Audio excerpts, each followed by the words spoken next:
Hello everybody, Alphamir here. Today we are going to be doing a Necrom review. I'm going to try to do both spoiler and non-spoiler. Non-spoiler, although I will tell you, will be probably rather short, just to kind of, CYA. So let's just get on right into it. Thank you for clicking on the video, obviously, first of all.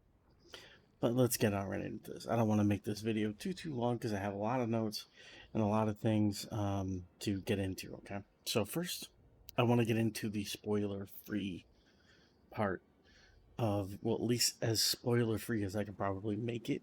If you don't want to know anything, you want to be completely surprised, then by all means, watch a different video. So, spoiler-free, I'd say the Telvanni Peninsula looked really good. And yes, there were some reused assets, but I mean, think about life, right? I mean, if you drive, let's say, you're in Illinois, right? If you go to like Ohio or, like hell, just like Tennessee or something like that, you're probably going to get some similar, things. Now, I completely get it. This is a video game, you know, um, where uniqueness is expected. But like I said, you know, there are definitely going to be similar aspects, you know? So let's get that out of the way right now. The Apocrypha realm looked really good. As you can see here, this is a little part of it. I like that it's split up between, this area and like the more like pinkish purplish kind of area. So it's not like pure green. I did really like that. The thing that was kind of disappointing was that it didn't really strike me. I mean, it's very Hermes Mora y, like if you didn't really meet Hermes Mora and you only knew of him through lore or whatever, and then this is your first look into him, you'd be like, yeah, this is kind of what I was expecting. So they got that going.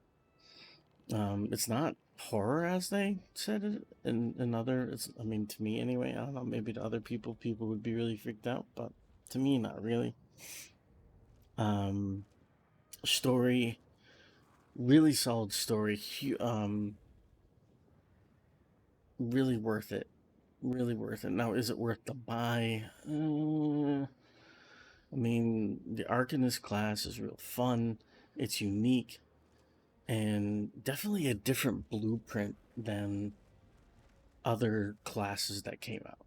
Other classes, they had burst, they had the spammable, they had the ground, the ground dot, they had a pressure dot.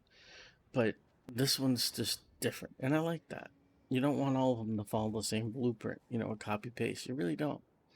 So that's really nice. What I don't like is that they changed the crux system already.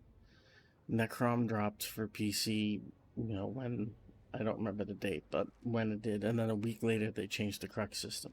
I didn't really like that. The crux system still works in PvE. In PvP, it takes a little. Like if you're in a fight, you'll be fine. But if you have to ride to a fight, to a keep, or to have your defenses up for a ganker, probably not so much. Um, so overall, I would say, is it worth buying? If you're watching this to go, should I buy it? I don't know. I mean, it's completely up to you. Obviously, I have no control over your finances. But if you like Hermaeus Mora, I think you'd like this. If you like it, despite the crux change and the issues that Arcanist has, and it does have issues offensively, it's still a really fun class. I mean, that's something that really has going for it. Despite its issues with damage and stuff like that, you know, it doesn't feel clunky. It doesn't feel weird. Like Necro felt really clunky, still does. You know, Warden felt really clunky, and it's kind of starting not to. You know, this is smoother. You know, and it's well balanced in terms of in tanking. It's really powerful if you have a good build. Check out my build too for the regen tank on Arcanist. It's insane and fun. You know, but damage, it's kind of like average below average. Healing, it's average below average. But tanking is where it's at. So I think that makes a kind of good balance, you know. All right, I was gonna end it, but I forgot to give it a grade. Um, Non-spoiler grade, I give it a B. It's not the best chapter. If I had to rate the best, you know, like where I would put this in terms of chapters, um, I'd probably say, you know, maybe fourth is probably where I'd put it. You know, it's not the worst. It's not the worst, but it's nowhere near the best either. Um, I can't tell you why I gave it a B because without this one little thing, it's probably more of a C. But I can't say it because it's spoiler. So that's it for the spoiler review, ladies and gentlemen. Let's get into the spoiler. Yeah, no, that was it for the spoiler-free review. This is for the spoiler review. Okay. So if you don't want to know, thank you for watching. Bye. All right. Those of you stuck around, thanks. Apocrypha definitely had a unique feel to it. The quests were really good. I mean, some of them are kind of, but like the first servant quest. I mean, that's a real obvious hint to Murak. I love that quest. It was a very fun quest, and I loved it.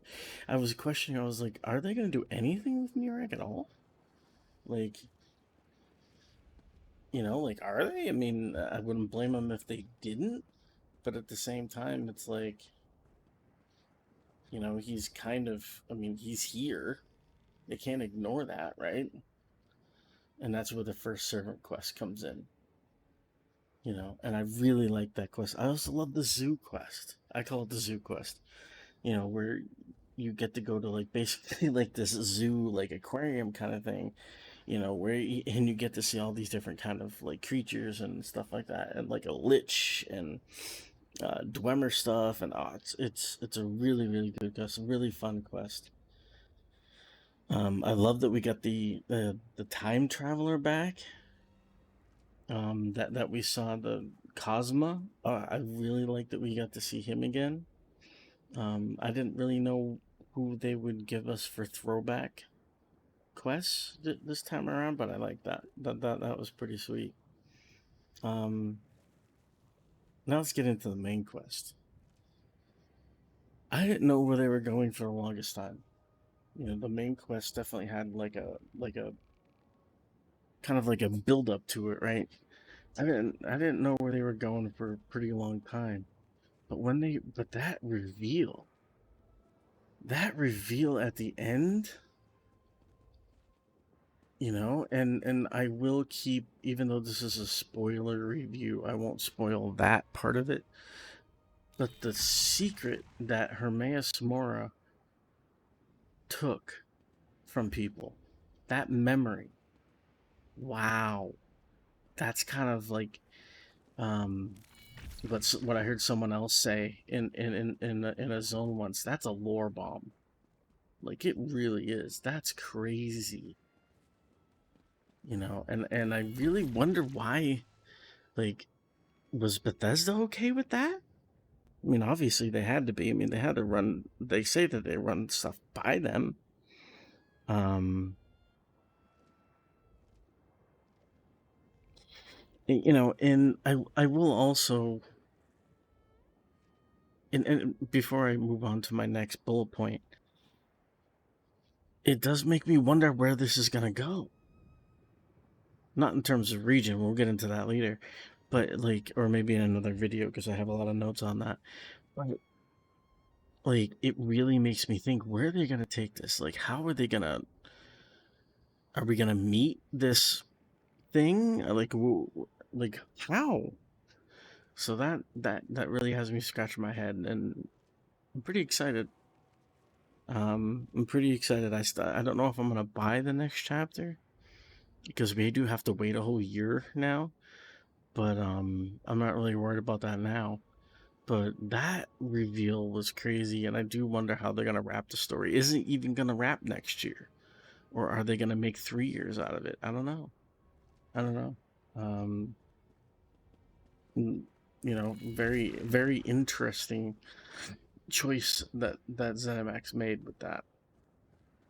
Um, we can also say I will give them a little applause in that changing it up this year with this new format. If you don't know, there's a new format. We're no longer doing the year-long story. It's no longer dungeon during week one, chapter during quarter two, dungeon DLC quarter three, and story DLC for quarter four. That doesn't happen anymore. It's quarter one gets a dungeon DLC, quarter two gets a chapter, quarter three gets quality of life improvements, whatever that is.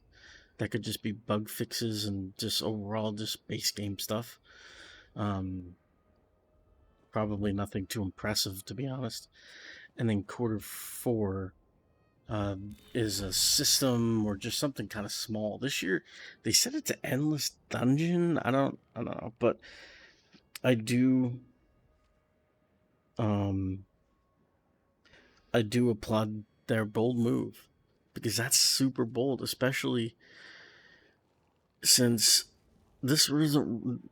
I don't think the change was planned that far in advance because some of the higher ups, I think it was Matt Farrar, I said his last name wrong, but Matt, the guy who runs this whole thing, in an interview said that they wanted to do, for the year long stories, they wanted to do deep dives on each race before moving on before revisiting another area.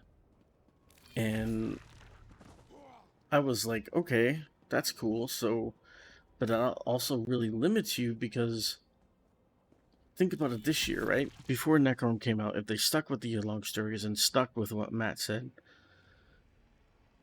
whatever they revealed this year, let's say it was Bosmer, we already know what we get next year. There's no secret where we'd be going. There's no mystery. It's like, oh, well, we had Bosmer this year. They want to do deep dives at each race. The only other race left is Redguard. Um, so I kind of applaud them for getting away from that. I think it did take a guts because it could have just blown up in their face, especially after the High Isle year, which was their worst year. So that was good of them. Now cons, like I covered in the spoiler-free, I will say some other just quick recap. The zones were great. I know they reused assets from Bardveld for Telvanni Peninsula. I get that. But, I mean, let's also be realistic with real life, right? I mean, honestly. But cons for this chapter, the Herald Seeker attacks. Come on.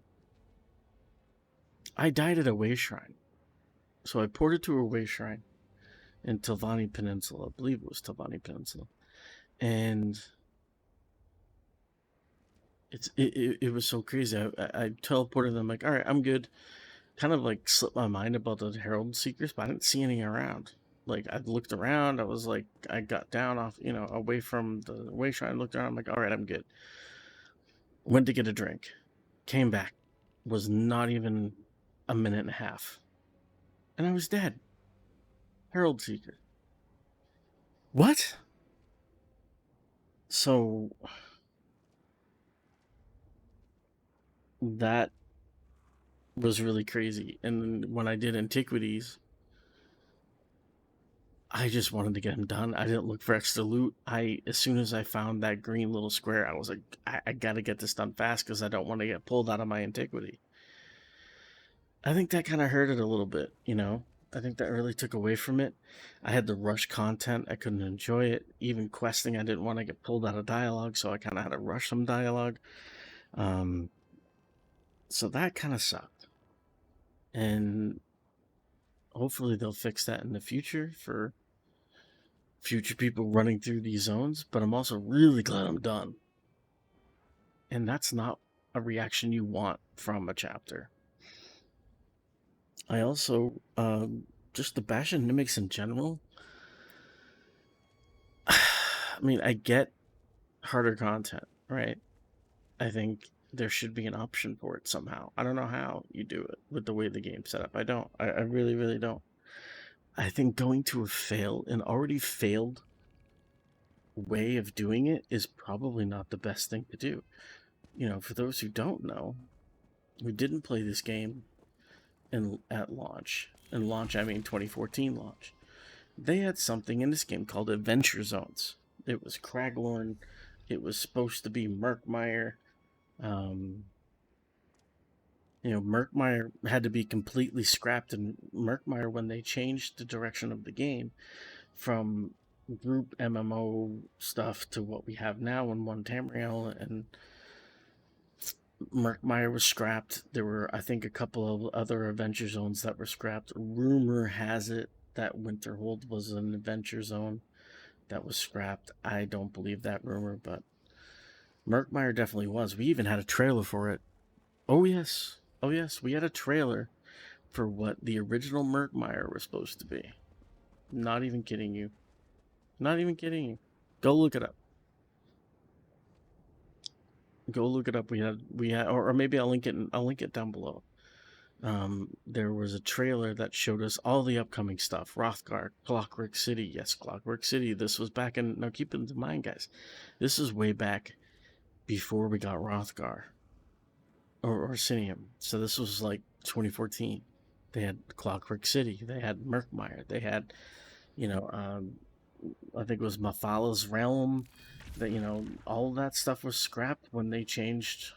When they changed direction and changed, uh, who game developers, basically, like developers. Um, so going back to that kind of system that failed, probably not the best way to do it because force group content is not great. People hated that they couldn't group with friends in Craglorn if they weren't on the same quest in the exact same place. They hated when we had something called veteran zones. Veteran zones were the alliance zones that weren't your alliance. So if you're 80, your vet zones were EP and DC. You had to go through all their stuff. You had to go through all their content too. They changed those into more like group content. I mean, there were quest bosses that were harder than some trial bosses. I mean, we didn't have trials back then. Yeah, actually we did. But I'm just saying, like, it was just nuts. It was nuts. So going back to that's probably not the best thing to do. And I think it makes it really difficult for the future because what happens when the zone dies? You know how odd it's going to be to find someone in the same exact place, as you on the quest and all this other stuff. Like, it's crazy. I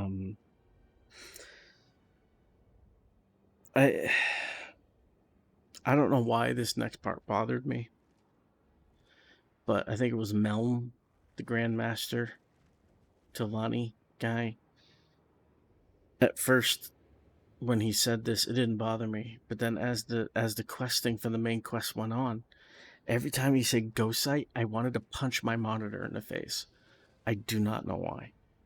It was so aggravating. Use my ghost site. Use my ghost site. I'm like, I'm gonna hit you. Like, it was so infuriating. It was such an infuriating mechanic. I don't know if anybody else feels that way. It was so infuriating because I feel like they raised the health of some of these. They put mechanics on some higher health enemies just for the sake of having a mechanic on them. They weren't even difficult. Like what were they called? Hungers or whatever? Those weird looking things, and I think they introduced in Varnfell. They're not even that hard, and they put a mechanic on them where I can't damage them unless I use this ghost sight. Oh my god, it was so frustrating. That was a huge con for me. Overall, the main quest, like I said, was absolutely fantastic. But that's oh. Um, I do think they changed the crux for the Arcanist. I mean, overall, the Arcanist class is really well done. It does have.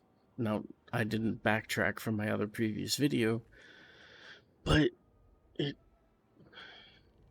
it is a fun class despite ZeniMax nerfing it. Now, it's going to have problems in PvP. It's probably going to have problems in trials. I don't do trials, so I can't really comment on it, but I can only imagine from watching videos of other content creators and stuff that doing trials,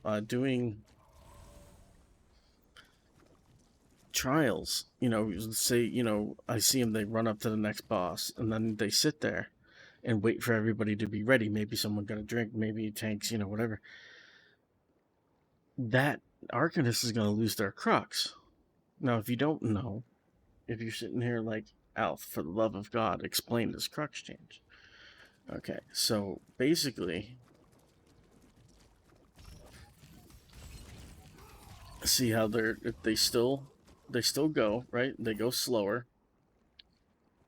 But see this here? This is your crux counter. If I don't generate crux for the next 11 seconds, even in combat, if I don't generate it or spend it, my crux will be gone. See, so I'm actively in combat. Oh, now my crux is gone.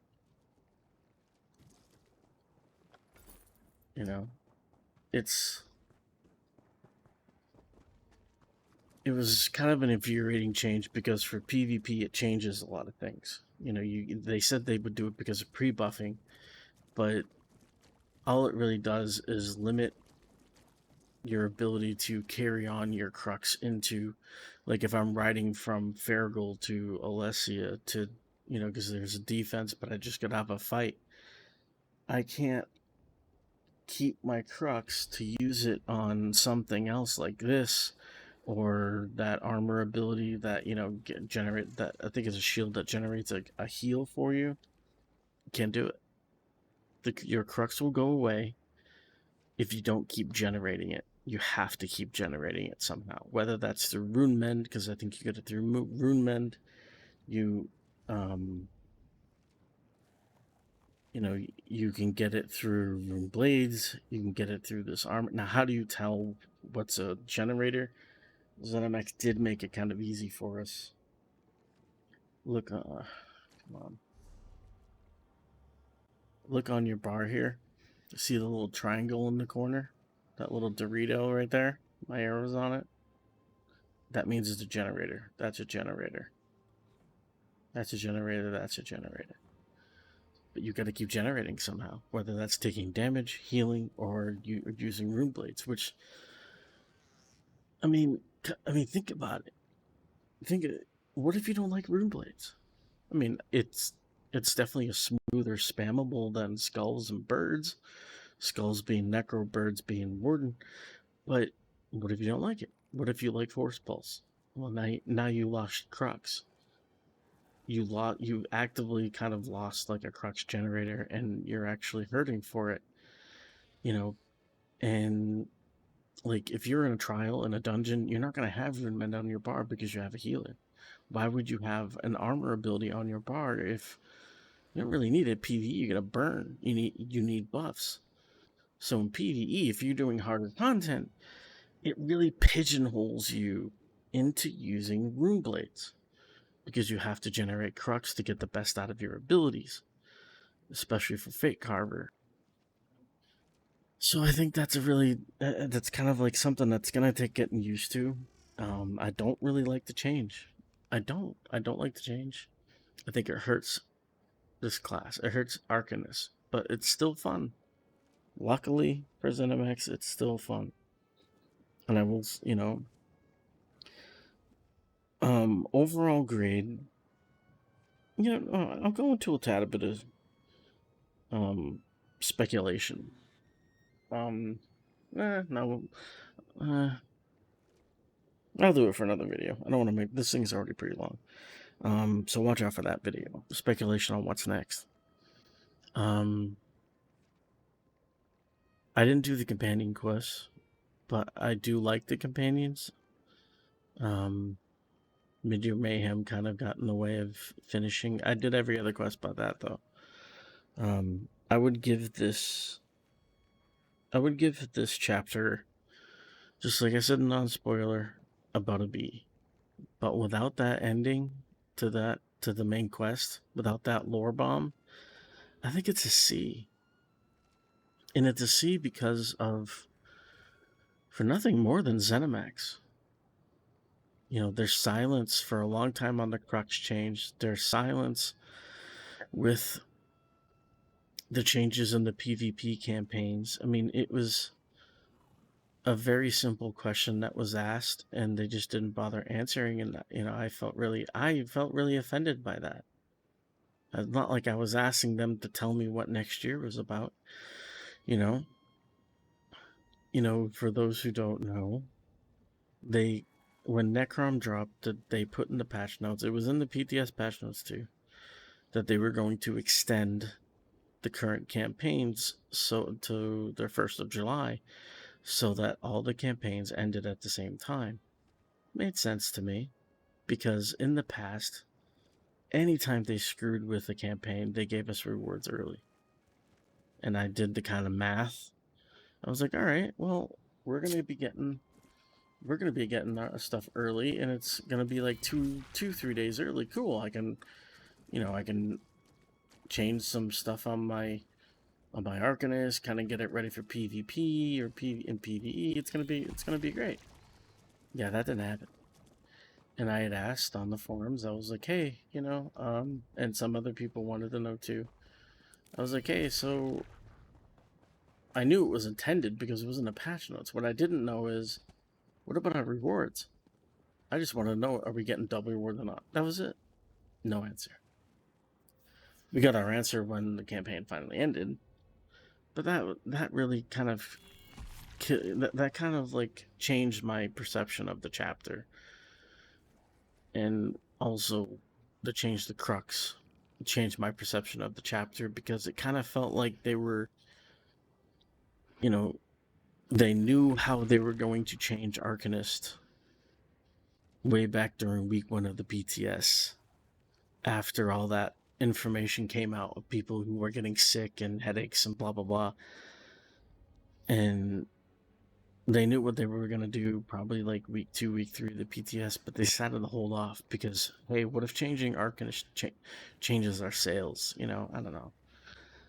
Now I'm just getting into conspiracy theories, but that kind of, I'm not going to say what it feels like they did because I don't know. I don't really know, but I mean, I just felt punched in the gut because one of the reasons, because I didn't buy Necrom until after I tested things in the PTS and I saw Apocrypha because I love Hermaeus Mora. Like, Arcanist was a bonus for me. I didn't buy this. I didn't buy this for Arcanist. I bought it because I love Hermaeus Mora. I walked through Apocrypha and I just absolutely loved the zone. I really liked, the Telvanni Peninsula. And then Arcanist. It was such a fun class. And I was like, hey, like damage is really kind of is going to be a problem on this, but it's not too bad. It's better than Necromancer, better than Magic and Necromancer anyway. So I bought it, and then they changed how Crux works and made the class a little more difficult. And it's like, why? you based a lot of your passives on Crux. You based the strongest portion of the ability on having Crux. You know, in order to get my spammable to hit as hard as everybody else's spammable, I have to have Crux. You know, it's just, I don't know. It was kind of a kick in the face, I kind of thought, you know, because they had really,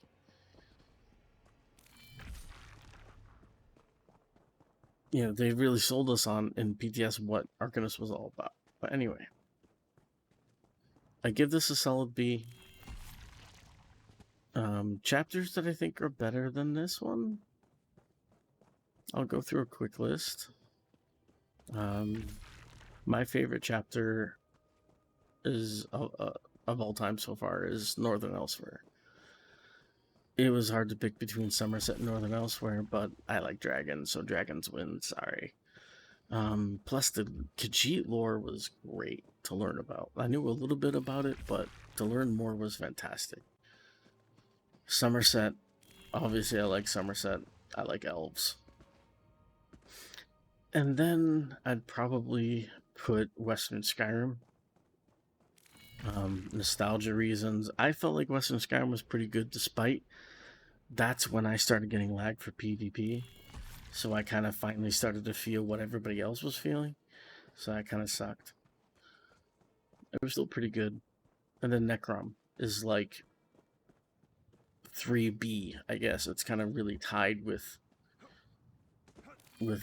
Western Skyrim. And then the other ones, my least favorites, probably either High Isle or Vardenfell. High Isle is brutal to me. I haven't even finished that playthrough yet. I finished the chapter, but I haven't finished the story DLC, and I don't really know if I want to. I mean, I will eventually, but not in a rush, that's for sure. I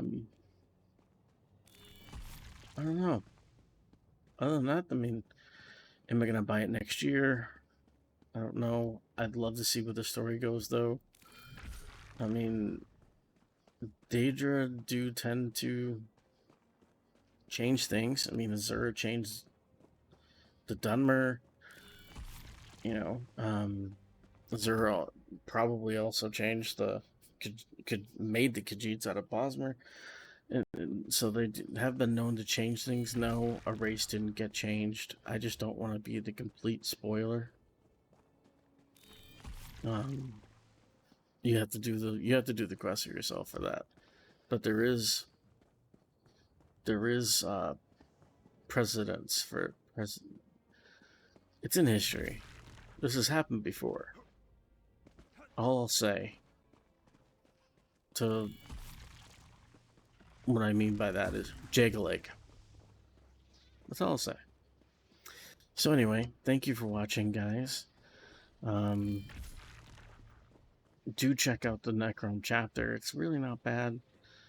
It's definitely better than High Isle, better than Blackwood, better than Vardenfell, but that's probably it. And